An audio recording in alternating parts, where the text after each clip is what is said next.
siapa Ibu? Atas nama Ibu Faiza, Umurnya Ibu berapa sekarang? 23. Alamatnya di mana Ibu? Ya, Ibu tinggal di mana? di Abdesir. Oh, di Abdesi. Ibu datang dengan keluhan apa di sini? Ya, sakit gigiku paling belakang. Oh, gigi paling belakang ya Bu? Iya, Itu sudah berapa lama sakitnya? ya sekitar 1 minggu yang lalu. Bu, ada riwayat penyakit kronis seperti tekanan darah tinggi atau diabetes Bu? Tidak ada, Ji. Kapan terakhir ditensi Bu? Ya, Kapan terakhir ditensi? eh, barusan 1 minggu yang lalu kemarin. Ibu tahu berapa tensinya? Iya tahu, Berapa? 120/80. Nggak ada riwayat minum obat Ibu? Tidak ada, Ji. Oh ya baiklah, saya persilahkan dulu ke duduk ke kursi operator ya Bu. Iya. Jadi setelah pasien duduk di kursi operator, selanjutnya operator akan melakukan persiapan alat dan bahan dan melakukan engrap. Prosedur engrap, operator mengambil alkohol secukupnya menggunakan sisi samping tangan, lalu diusapkan di telapak tangan, punggung tangan, sela-sela jari, buku-buku tangan, ibu jari, di kuku, lalu selesai. Lalu setelah itu operator menggunakan APD alat pelindung diri yaitu gaun, penutup kepala, face shield, masker, dan handscoon. Setelah persiapan alat pelindung diri telah selesai, kita lakukan pemeriksaan ekstraoral pada pasien. Pertama dilihat dosimetrikan wajah, tidak terlihat adanya pembengkakan di bagian luar. Lalu setelah itu kita periksa di kelenjar getah hidungnya, di bagian bawah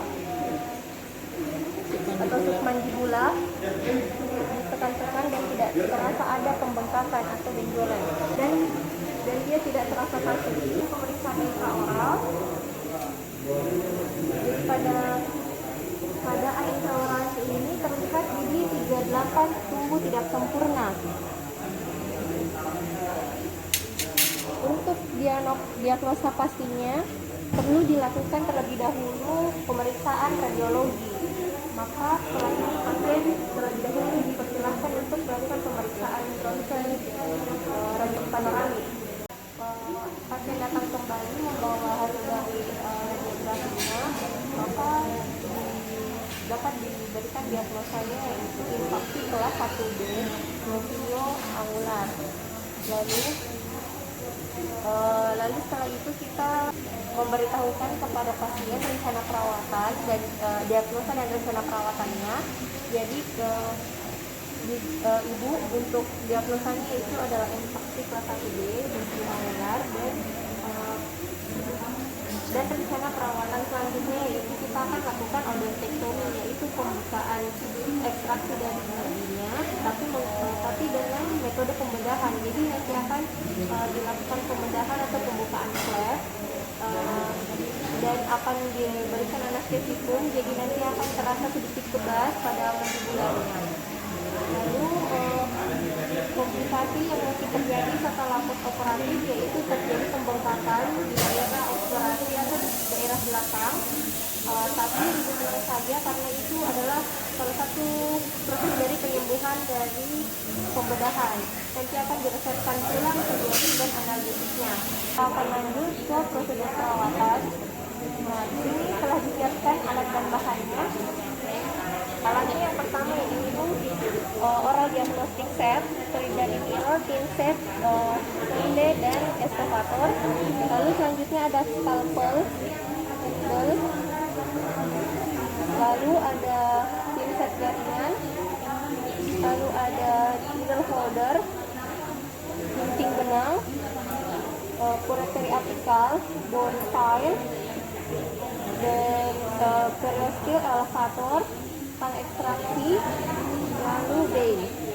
Lalu di sini juga disediakan sponit untuk anestesikum dan irigasi. Lalu ada anestesikum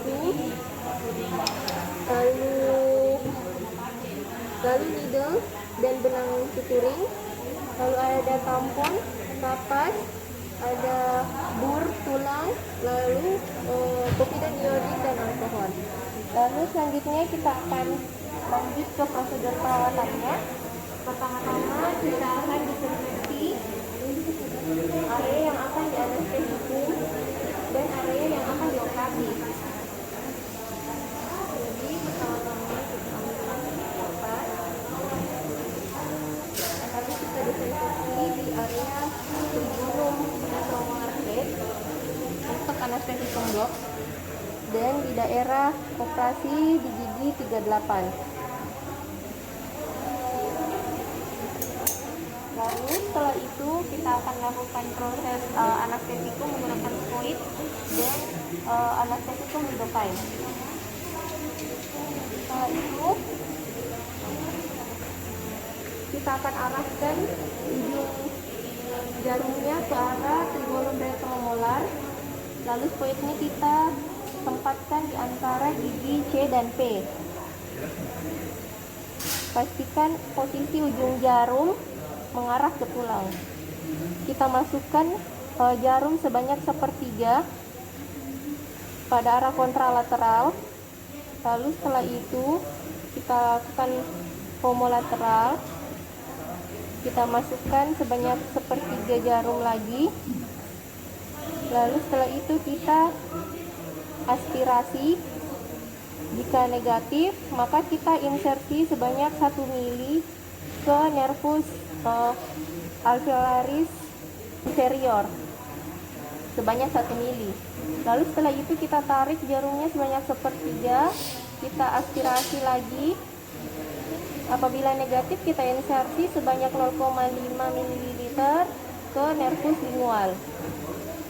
Setelah itu kita lakukan anestesi infiltrasi pada nervus buccalis di mucobucofold gigi 38. Kita insersikan jarum, pastikan bevel jarum menghadap ke tulang, lalu kita aspirasi. Apabila negatif, kita insersi sebanyak 0,5 ml. Nah, setelah itu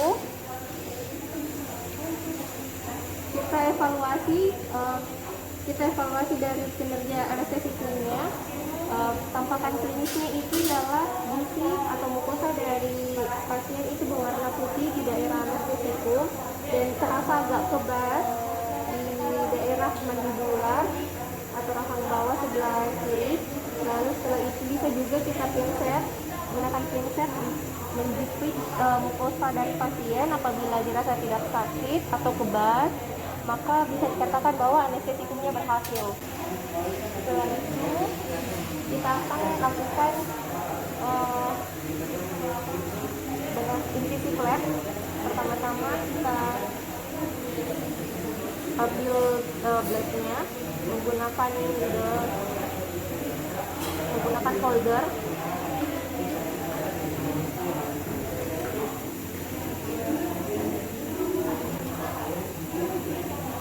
Lalu kita pasang pada scalpel.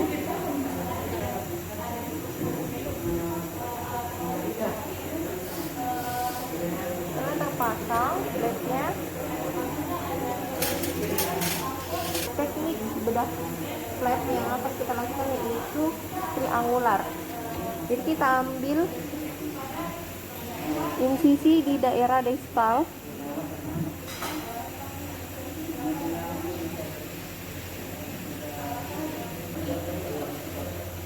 lalu di daerah bukal di antara proksimal gigi 38 dan 37.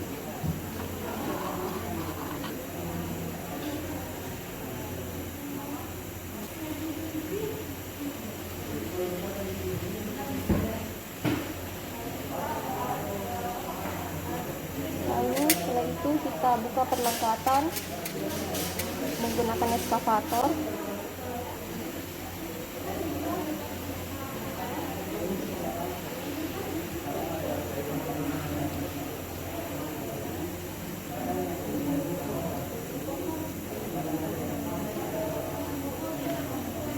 Lalu kita kita tingkap menggunakan stereo scale.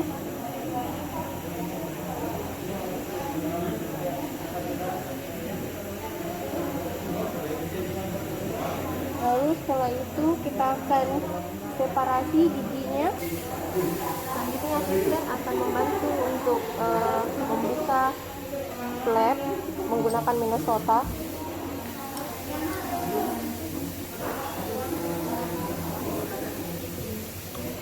Lalu kita akan lakukan preparasi di pembuangan tulang regio bukal dari gigi 38.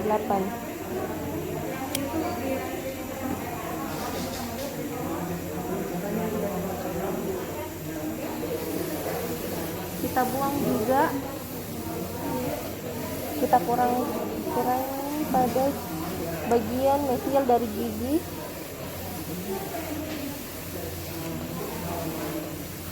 Lalu setelah itu, jika dirasa tumpuannya untuk band sudah cukup, kita lakukan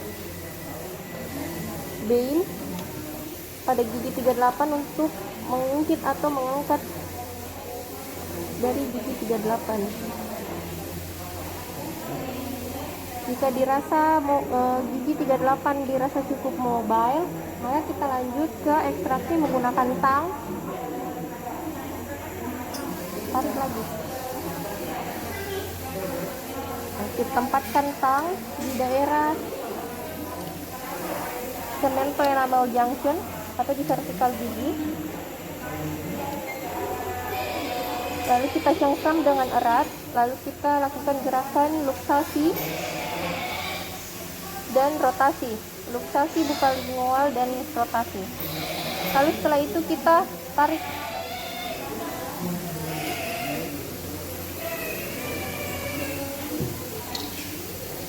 Nah, setelah itu kita evaluasi dari soketnya menggunakan eskavator dan kuret periapikal untuk menghilangkan jaringan granulasi pada soket.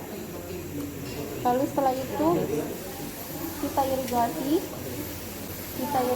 menggunakan larutan salin. Lalu kita gunakan bone file pada tulang yang tajam di soket dari gigi 38. Lalu setelah itu kita irigasi kembali menggunakan salin. Lalu selanjutnya kita akan melakukan proses suturing.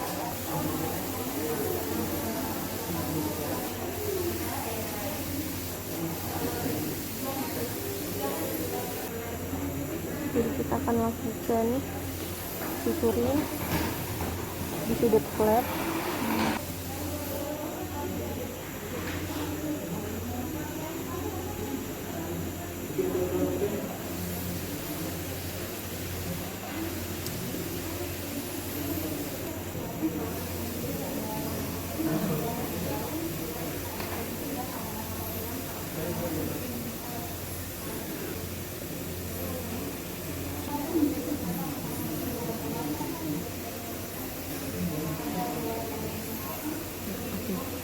Menarik kita nanti. Ajak ke sana lagi. Oke.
Jadi kita akan gunting benang sepanjang 3-5 mm dari simpul.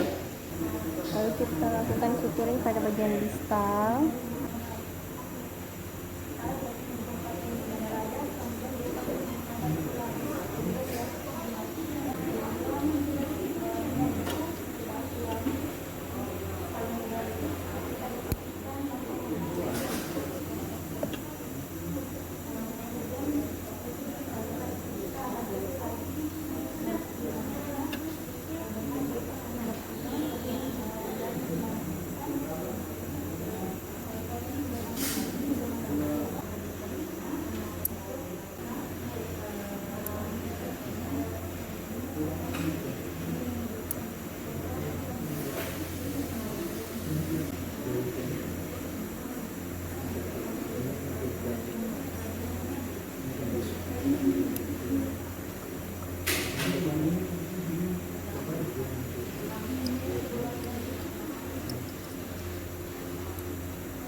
Bisa 21 sebentar.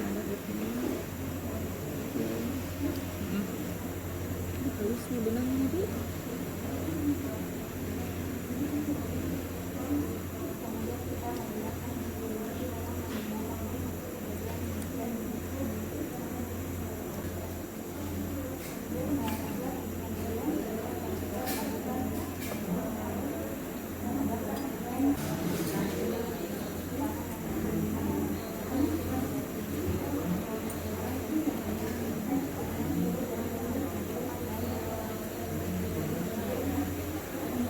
Kita lakukan irigasi pada daerah suturing tadi dengan salin. Setelah itu kita instruksikan pada pasien menggigit tampon yang telah diberikan povidone iodin selama 30 hingga 45 menit. Instruksi postoperatif yang diberitakan kepada pasien adalah yang pertama, tidak memerlukan dengan lidah atau mendidikkan ludah pada daerah operasi. Yang kedua, tidak menghindari makanan hangat, makanan panas, lalu memakan makanan berminyak, menjaga kesehatan giginya pada daerah operasi, terutama meningkat secara hati-hati, lalu meminum obat yang diresepkan yaitu antibiotik dan analgesik. Antibiotik diminum hingga habis dan analgesik diminum jika pasien melakukan sakit. Lalu setelah itu pasien diberitahukan untuk kontrol 1 minggu kemudian untuk pembukaan untuk melihat keadaan dari post operatif dan pembukaan dari suturingnya. Lalu setelah itu apabila ada keluhan, pasien diminta untuk langsung menghubungi dokter. Lalu setelah itu pasien setelah dipersilakan pulang. Terima kasih.